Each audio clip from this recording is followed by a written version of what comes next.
জীবনে কষ্ট পাক। কষ্ট একজন পাওয়া ভালো। সবাইকে নিয়ে কষ্ট পাওয়াটা আমার কাছে ভালো লাগে না।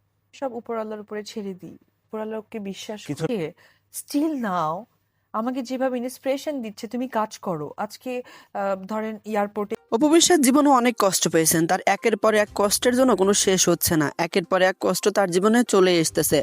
এখন আবার নতুন করে গুঞ্জন উঠেছে শবনম বুবলির পেটেছে দ্বিতীয় বাচ্চা। এই ইস্যুতে ভিডিও শুরুতে তিনি কিছু কথোপকথন বলেছেন, যেটা শুনলেন। তো চলুন তার পুরোপুরি কথোপকথনটি শুনে আসি। শোনার পরে আপনার মন্তব্যটা কি অবশ্যই কমেন্ট করে জানাতে ভুলবেন না। কারণ মেগাস্টার শাকিব খানের দ্বিতীয় স্ত্রী শবনম বুবলি আবারও মা হতে চলেছে। আমি কোনো অ্যান্সার কিচ্ছু বুঝিনি আল্লাহর কসম।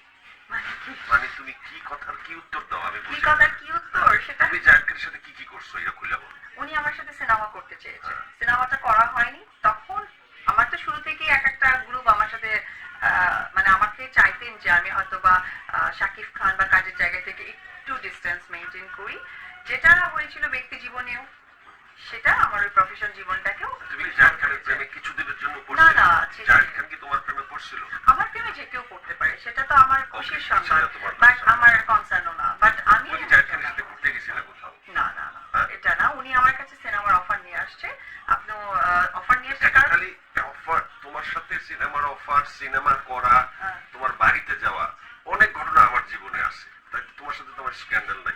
স্ক্যান্ডাল আপনার যদি সাথে এত তো সহজে শাবনুর আপুর আছে, যার এটা খুশি অস্বীকার করেন। যার এখন খুশি কেন তার ছড়াই যাচ্ছে? যার খুশি হ্যাঁ, তার আপনাদের ওই সিনেমা খুব ভাইরাল হয়েছে, যার অনেক কিছু খুশি জানো, তার- অনেক যার স্ক্রিনে খুশি- বলতে চায় না, তাহলে হয়তো যার যার কথা আমাকে খুশি মনে তার করবে। থাকুক। কারণ আপনার সিনেমাতে যে ম্যানেজার ছিল, তোমার সিনেমাতেও যে সেই ম্যানেজার ছিল ম্যানেজার, সেও বউ কথা বলছে, ওগুলি বলে লাভ হ্যাঁ নেই। তো বলেন না। এখানে শাবনুরকে পেছে লাভ নেই। না, তাহলে? শাবনূর অনেক আগে পুরনো বন্ধু, এগুলি পেছে লাভ নেই। এখন বন্ধুতে আসছে অবশ্যই, দর্শক, আর কিছু অবশ্যই। বললাম না। আমি উনি কি- আমার বড় আমি কি ভাই, বিয়ে করছি? আর পৃথিবীর আমি কি বিয়ে করছি? তা আমি কি বিয়ে করছি কাউকে? আমি শাকিব খানকে বিয়ে আমি করছি? ভালোবাসি তাকে। আমি তো ভালোবাসি না শাবনুরকে। আপনি আমার তো- বন্ধু ছিল। আপনার বউ আমার বউ। আপনার বউ আছে, তো আমার হাজবেন্ড আছে। That's it. আপনি আপনার প্রফেশনাল জায়গাটাকে খুব স্ট্যান্ডার্ড ভাবে প্রেজেন্ট করতেছেন, আমাদের কেন নোংরা ভাবে না, present আমি কেন করতে নোংরা চাই? ভাবে প্রেজেন্ট তাহলে? করছি? আমি প্রশ্ন করতেছি, তুমি উত্তর দিবে। তবে তুমি আমি তো আমাকে নোংরা to be ভাবে honest, অ্যাটাক করতেছো। না, নোংরা ভাবে আপনি আমাকে অ্যাটাক করছেন। আমি মিলাও আগে, তারপর আমার বললাম। থ্যাংক ইউ ভাইয়া। আমার সবচেয়ে বড় কথা, আমার খুবই পছন্দের একজন মানুষ শাবনুর আপু। মানে আমি তার মানে সে আমার মানে স্বপ্নের তুমি নায়িকা। জায়েদ খানের থেকে আবার শাবনুর আপুর সাথে ওই প্রেম যে ছিল তোমার? আপনার সাথে তোমার আমি- ছিল? অনেক সময় তো হ্যাঁ, শাবনুর আপুর সাথে প্রেম ছিল ওকে, ঠিক বলতে আছে। পারেন। বাপ্পির সাথে তোমার কি ছিল? ও বাপ্পির সাথে ব্যাপারটা হচ্ছে আমি সব জায়গায় তো কোনায় কোনায় প্যাচ রেখে দিই। হ্যাঁ ভাই, আমি প্যাচ রাখি, কারণ নায়ক নায়িকাদের ভিতরে কিছু প্যাচ সৃষ্টি করে দর্শকদের অ্যাটেনশন বাড়ে। এটা দর্শক বাজেভাবে নিতে পারে, ভালোভাবে নিতে পারে। It's process of business, that's it, আর কিছু না। যেমন হচ্ছে অনেক সময় বিজনেসে আমরা দেখতে পাই যে একটা ড্রেস আমরা এক সপ্তাহ আগে কিনেছি হয়তো 100 টাকা দিয়ে, হঠাৎ করে বলতেছে 50% ডিসকাউন্ট, তার মধ্যে 50 টাকায় নেওয়া যাচ্ছে। এটা দর্শকদেরকে আনা। তো এক একটা বিজনেসের পলিসি এক এক রকম। আমি যখন বাপ্পির সাথে কাজ করেছি তখন আমি মাত্র মা হয়ে ফিরেছি, তখন আমাকে নানান কথার মধ্য দিয়ে যেতে হয়েছে, এবং ফিটনেসের জায়গাটাও খুব একটা প্রপার ছিল না। তো ওই জায়গা থেকে ফিটনেসের সাথে বাপ্পির কি না, সম্পর্ক? আমি ওই জায়গায় আসছি। তখন আমার কাছে মনে হয়েছে যে আমি আমার ডিরেক্টর এবং আমাদের যে টিম ছিল, তখন আমরা একটা রিউমার ছড়িয়েছি। তাহলে এ থেকে দর্শকের ওই জায়গায় ওকে, মানে তুমি সেটা ক্রিয়েট হ্যাঁ, করছো, রিউমার ব্যাপার। একদম 100%। একটা রিউমার ক্রিয়েট করার পর একটা ছেলে, তারও তো মনে ভালোবাসা জাগতে পারে। একদমই না, খুবই ভালো একটা ছেলে বাপ্পি। এবং সব থেকে বড় কথা, যে সময়টা ক্রিয়েট করা হয়েছে, বাপ্পি তো ইউলাবে পড়তো, তো ওর একটা গার্লফ্রেন্ড ছিল।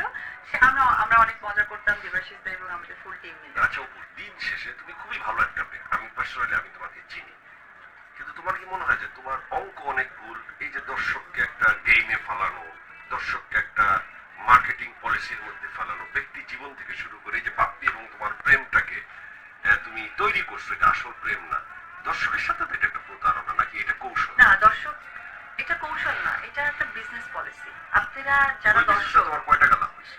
অবশ্যই আমি অনেকগুলো কাজ পেয়েছি, অনেক কাজ পেয়েছি। এবং আমি কি হয়েছে, মার্কেটে আবার আমার যে জায়গাটা গ্যাপ পড়ে গিয়েছিল, যেহেতু আমি ফিজিক্যাল ফিটনেস, আবারও বলবো, সবাই মা হয়, ফিটনেস আছে হয়তো নাও থাকতে পারে, আমার কথাটা হয়তো একমত অনেক মেয়েরাও হতে পারছে বা রিলেট করতে পারছে। এটা আমার পলিসি ভাইয়া, জাস্ট পলিসি। সো এই জায়গা থেকে কেউ দর্শক যদি আমাকে বাজেভাবে নেয়, আসলে ব্যবসায়িক দিক থেকে তো আমাকে অবশ্যই আমার পলিসি মেনটেন করে যেতে হবে। ওকে, কে বেশি সুন্দর, অপু বিশ্বাস না বুবলি? এটা একটা প্রশ্ন, আমি এটা একটা কি প্রশ্ন, উত্তর সব দিব? পৃথিবীর সবকিছু প্রশ্ন জানার ইচ্ছা আমার। অপু বিশ্বাস কি মনে হয়? না, এটা তো অন্য প্রান্তের মানুষরা বলবে, আমি কেন তোমার বলবো? কি মনে হয় অপু বিশ্বাস? না, আমার আমার আমার মনের জায়গাটাতে আমার পৃথিবীর ওয়ার্ল্ডের সুন্দর আমার শুধুমাত্র আমার সন্তান এবং আমার কাজ এবং আমার দর্শক, তাদেরকে আমি আগলে তুলে রাখতে দেখতে পছন্দ শাকিব করি। খান সুন্দর না সালমান খান সুন্দর? শাহরুখ খান সুন্দর সব থেকে। বাহ। আমি কেমন? ভাই আপনি অনেক ভালো।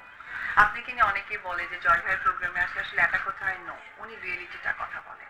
আমি রিয়েলি আপনাকে অ্যাপ্রিশিয়েট করি। তুমি আজকে তো অনেস্ট মেনে বললাম। বন্ধু এই যে আবার পচাচ্ছে।